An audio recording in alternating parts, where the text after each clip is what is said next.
बहुत समय पहले की बात है। बुद्ध भगवान अपने शिष्यों के साथ विभिन्न गांवों की यात्रा कर रहे थे। वे जहां भी जाते लोगों को प्रेम, करुणा और शांति का मार्ग दिखाते। उनके शब्दों में ऐसी गहराई थी कि लोग उनकी बातें सुनकर अपना जीवन बदलने के लिए प्रेरित हो जाते। एक दिन बुद्ध एक गांव में पहुंचे जहां के लोग उनके आगमन से बहुत प्रसन्न थे। लोग बड़ी संख्या में उनके पास आकर उनके उपदेश सुनते और उनके प्रति आदर भाव प्रकट करते। लेकिन उसी गांव में एक व्यक्ति था जिसे बुद्ध से जलन थी। वह बुद्ध की लोकप्रियता और उनके विचारों से असहमत था। उसे लगता था कि बुद्ध के विचार उसके पारंपरिक विश्वासों के विरुद्ध हैं और इसी कारण वह बुद्ध से नफरत करता था। उस व्यक्ति ने ठान लिया कि वह बुद्ध का अपमान करेगा और उन्हें सबके सामने नीचा दिखाएगा। एक दिन जब बुद्ध एक वृक्ष के नीचे ध्यानमग्न थे, वह व्यक्ति उनके पास पहुंचा। वह क्रोध से भरा हुआ था और बिना किसी संकोच के बुद्ध को गालियां देने लगा। उसने बुद्ध के प्रति भद्दे शब्दों का इस्तेमाल किया और उन्हें अपमानित करने की हर संभव कोशिश की। बुद्ध ने उसकी ओर देखा, लेकिन उनके चेहरे पर कोई भाव नहीं था। वे पूरी तरह शांत और स्थिर थे, जैसे कुछ भी हो रहा हो उसे वे महसूस ही नहीं कर रहे थे।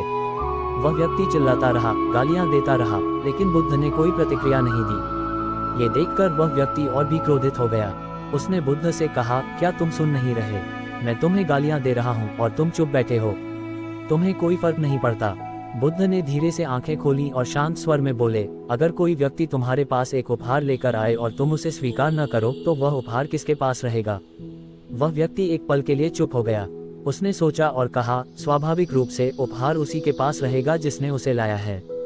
बुद्ध ने मुस्कुराते हुए कहा, तुम मेरे पास गालियां लेकर आए हो, लेकिन मैंने उन्हें स्वीकार नहीं किया। अब ये गालियां तुम्हारे पास ही रह गई हैं। वह व्यक्ति यह सुनकर हक्का बक्का रह गया। उसे अपनी गलती का एहसास हुआ। उसने समझा कि उसका क्रोध और नफरत केवल उसे ही जला रहे थे, जबकि बुद्ध की शांति अधिक थी। वह व्यक्ति बुद्ध के चरणों में गिर पड़ा और उनसे क्षमा मांगी। बुद्ध ने उसे स्नेहपूर्वक उठाया और कहा, क्रोध अज्ञानता का परिणाम होता है। जब हम प्रेम और करुणा को अपनाते हैं तो क्रोध अपने आप मिट जाता है।